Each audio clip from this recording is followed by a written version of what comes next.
నేను ఆరోగ్యం బాగా ఒక హాస్పిటల్కి వెళ్ళానమ్మా. హార్ట్ అటాక్ వచ్చి ఇంట్లో ఎవరు లేరు, ఒంటరిగా ఉన్నాను. మా పిల్లలు ఎవరు లేరు. నా కొడుకు ఒక అబ్బాయి చచ్చిపోయాడు, ఒక పాప అమ్మాయి ఊరు వెళ్ళింది. హార్ట్ అటాక్ వస్తే ఇళ్ళ పక్కన తీసుకెళ్లారు, జాయిన్ చేశారు హాస్పిటల్లో. ఆ జాయిన్ చేయడం 70 రోజులు అట్టి పెట్టారమ్మా హాస్పిటల్లో. 70 రోజులు అట్టి పెట్టారు. అక్కడ అన్ని ప్రాబ్లమ్స్ స్టార్ట్ అయ్యి బతకనని చెప్పారు. 20 రోజుల కంటే ఎక్కువ బతకదని చెప్పి ట్రీట్మెంట్ చేసి 70 రోజులు అట్టి పెట్టారు. వాళ్ళకి నడక లేదు, ఆహారం లేదు, మంచినీళ్ళు ఏమి లేదు, ముక్కుల ద్వారా పంపిస్తున్నారు లిక్విడ్. అలాంటి పరిస్థితుల్లో ఇంటికి కూడా పంపలాళ్ళు. అలాంటప్పుడు నాకు ఏ ఆహారం లేకుండా చచ్చిపోతాను అనుకున్నానమ్మా. ఆ తర్వాత డిశ్చార్జ్ కూడా పంపమన్నారు.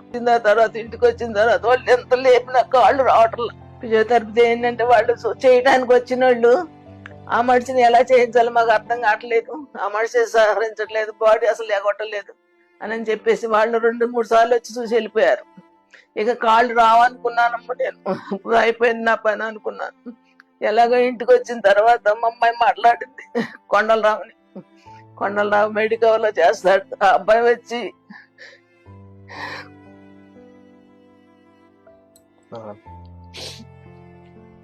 నన్ను చూశాడయ్యా. చూసి కాళ్ళు వస్తాయి అని అడిగాను. వస్తాయి అమ్మా అని చెప్పాడు. అయినా నాకు నమ్మకం దొరకలేదు, రావని అనుకున్నా. వస్తాయమ్మా అని చెప్పి స్టార్ట్ చేసి మెల్లిమెల్లిగా బాడీలో ఎన్ని అవయవాలు ఉన్నాయో అన్ని కూడా కదిలించి ఫిజియోథెరపీ చేసి నన్ను రావని అనుకున్నా. వస్తాయమ్మా అన్నాడు. 3 రోజులు కొంచెం ఒక రకంగా ఉన్నాను. వారం రోజుల్లో నన్ను నడిపించాడు. అయ్యా బిడ్డ నన్ను నడిపించాడు కొండలో. వారం రోజులుగా తర్వాత నేను బాగా ఆరోగ్యంగా ఉన్నాను.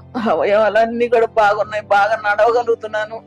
ఓపికగా హుషారుగా అంతా బాగా నన్ను బాగు చేశాడయ్యా. ఆయనకి ఏ రకంగా చెప్పినా కూడా రుణం తీర్చుకోలేనా బాబుది, అంత ఇదిగా చేశాడు నాకు. నన్ను నిలిపాడయ్యా. ఇప్పుడు నేను ఆ పని చేసుకుంటున్నాను, బాగా నడుస్తున్నాను. వంటగదిలోకి వెళ్ళి టీ పెట్టుకొస్తున్నాను, అన్ని పనులు చేసుకుంటున్నానమ్మా.